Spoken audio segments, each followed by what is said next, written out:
So Kelly and I, we run the arcade 7 days a week. He, of course, thought that 14 and 15-year-old daughters were ready to run an arcade alone. And of course, we proved many, many times that we were not.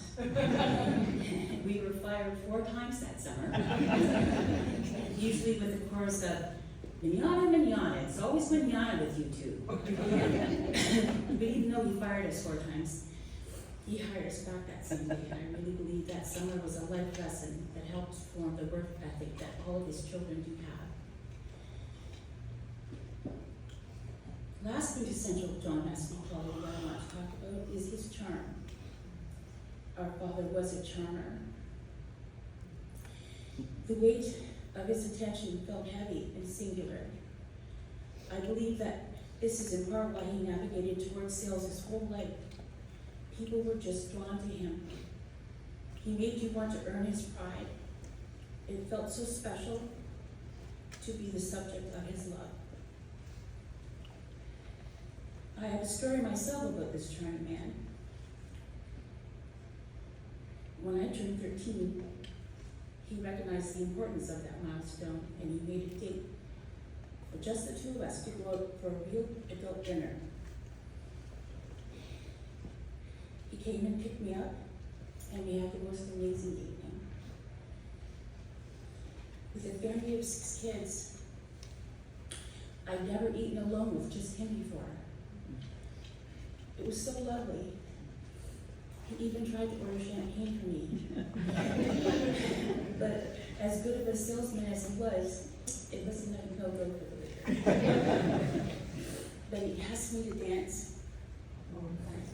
And the whole time, he looked at me like I was a treasure.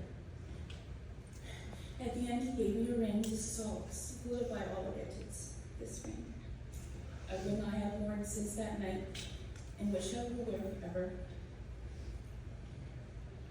Until I am a much older lady than the one I am now, I will never forget how special, how seen he made me feel that night. That memory is my forever one.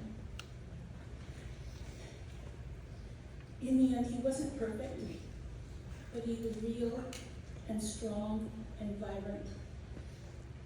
He didn't just hold the room, he was the room.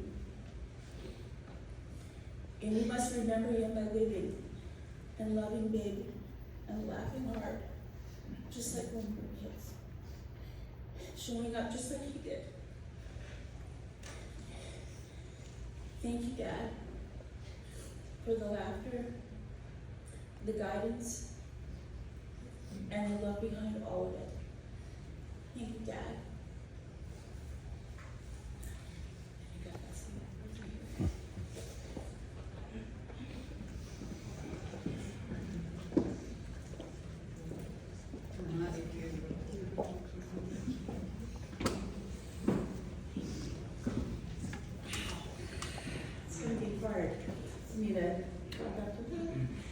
Connie, that was beautiful. So my name's Mead, and I'm the stepdaughter. So I'll get into that in a few. My mom and John met in 1994. At the time, my mom was the Seminole County Schools Supervisor for the Arts, and John walked into her office.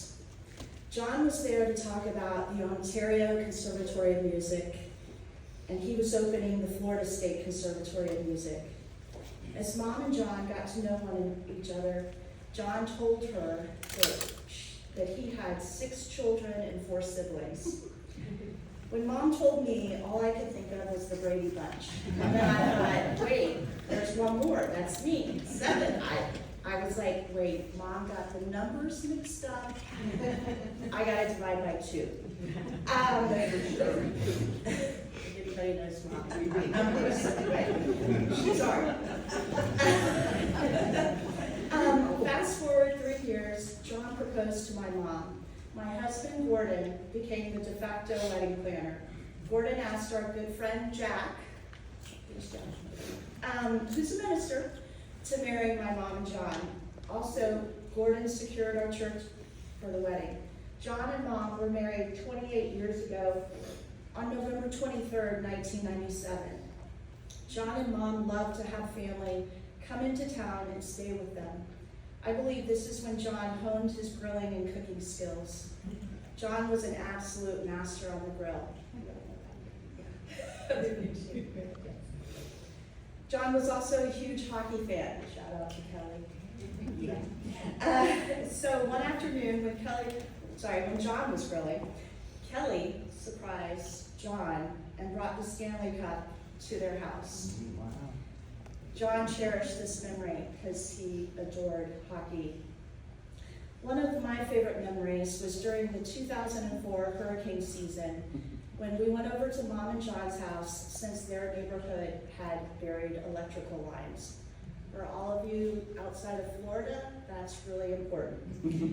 To my surprise, when the hurricane was near, John decided to go outside. And I thought, wait, you're not supposed to go outside during a hurricane, right? And then I thought, wait, he's crazy. And then I thought, wait, he's Canadian.